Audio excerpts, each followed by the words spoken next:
Hello everybody and welcome back to World of Warships Legends. My name is Spartan Elite 43 and tonight we are kicking off our Germany week. Now I have picked a name. I know there was a lot of people suggesting names for this week. Some of them could have probably been used. Some of them definitely couldn't have been used without my channel getting banned of some sort, I'm sure.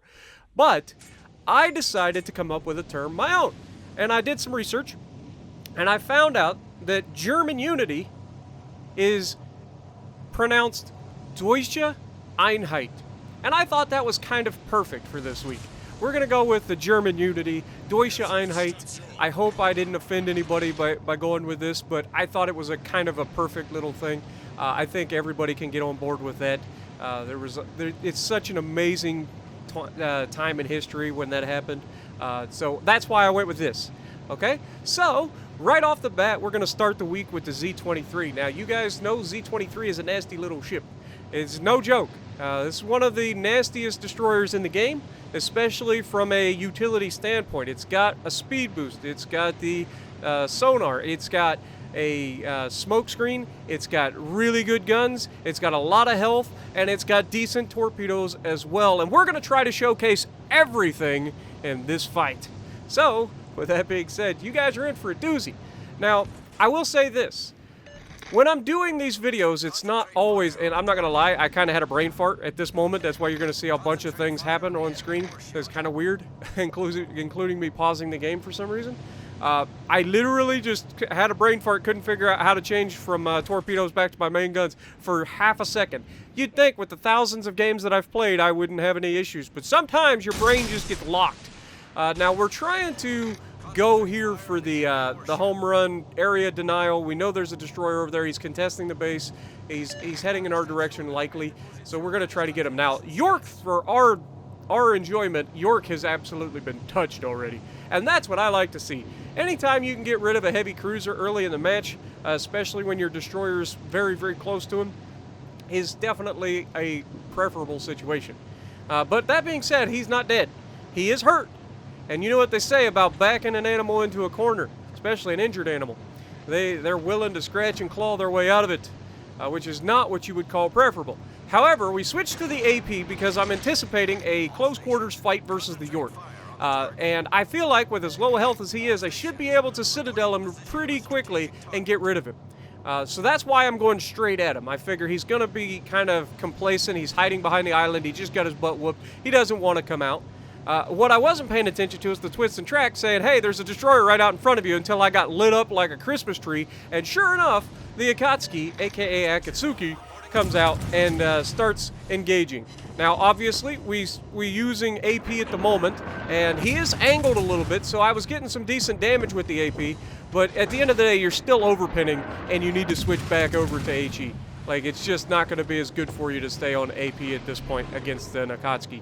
So I'm going to switch over to HE, start trying to shoot him. He's actually going to get away for now, but you see, we basically took no damage from him, even though he tried to shoot us. The York comes out to try to fight us. Now that we're facing away from him, we can't really get into that sort of conflict. We got battleships shooting at us and everything, so we're going to drop our first smoke screen, let him disappear, and we're going to take a couple shots at him here and try to disappear and re-engage this Akatsuki on our own terms, preferably. And that's exactly the plan. Now, York comes out, throws a whole bunch of torpedoes out. Of course, we've seen them coming. I had my hydro running for the Akatsuki, thinking he was going to torp me. And now we're just going to make sure that this Akatsuki doesn't end up behind our team. That's the goal. I don't mind getting in a fight with him, but I want to make sure that he's not going to sneak by me and start torping my guys in the back. Having the confidence in your destroyer players to, oh my god, hello York, you don't have much health left. And of course, I fire at him and he immediately gets that thing going forward, and I see torpedo beats, so we're out of the way of them. And all we need is one good shot here to try to finish this York off.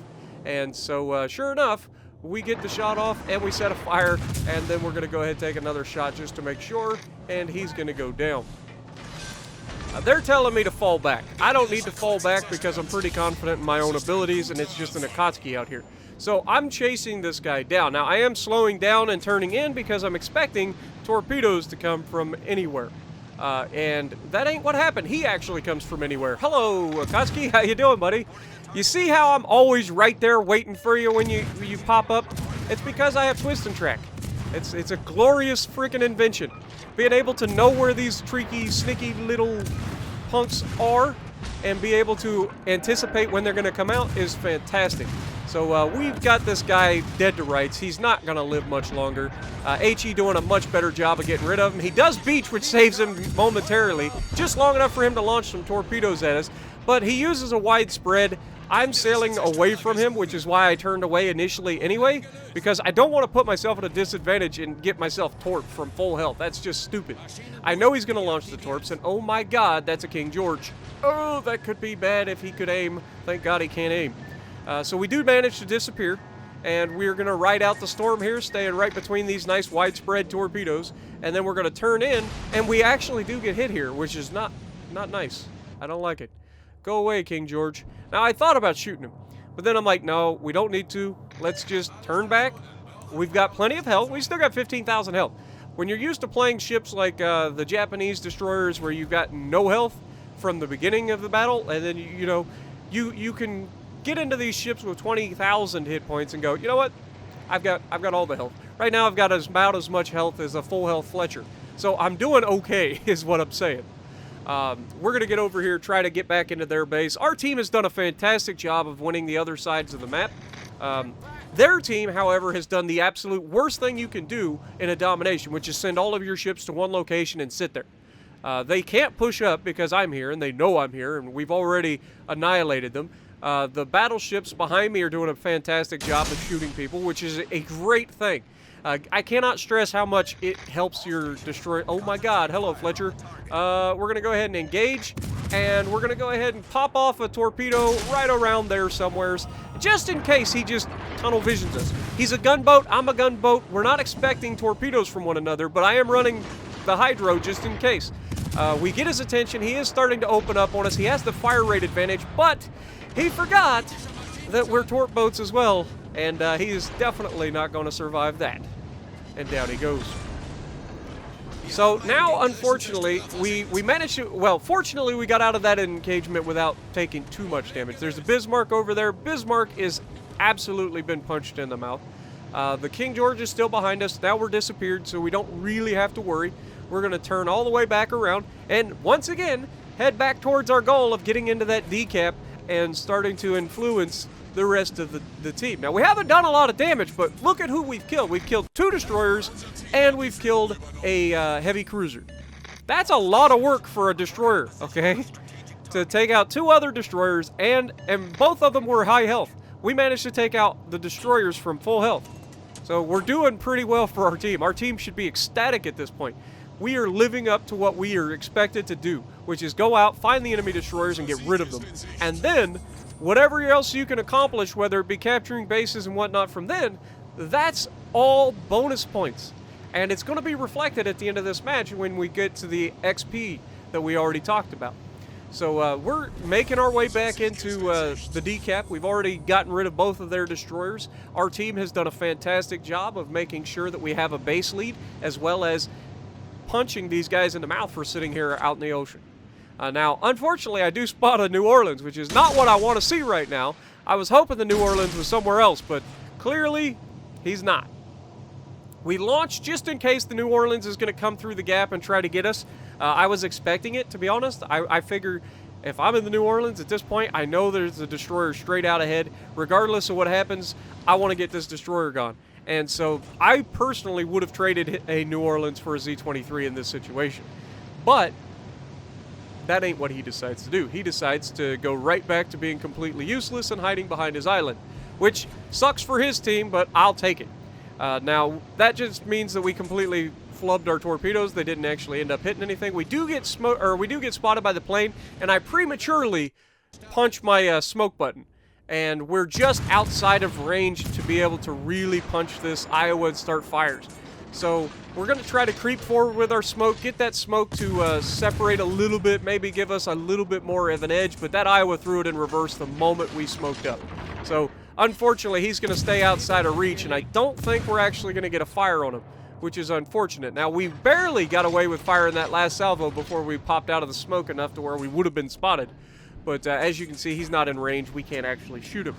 So it's at this point that I'm figuring, okay, I want to go after this New Orleans before the King George catches up.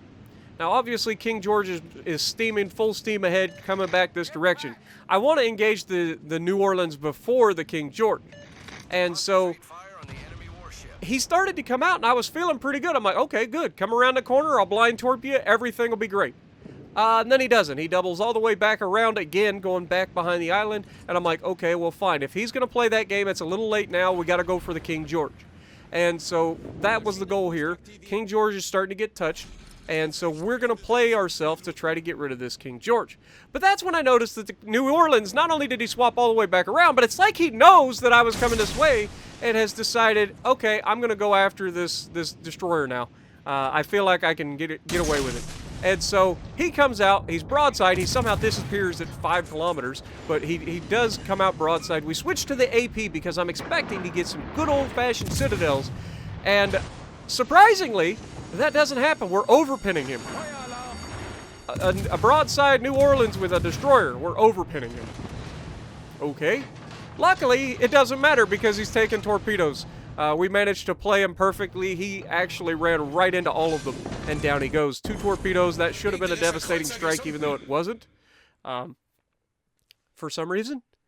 But we get top of the leaderboard. We had a pretty solid game. Not a lot of damage again, but it's about what you did during the match. In killing 2 destroyers and 2 heavy cruisers, top of the leaderboard, 2,800 base XP, 4 kills. Not bad. So if you like what I'm doing, punch the like button. Leave a comment below, subscribe to the channel if you haven't already, and as always, I will see you in the next video.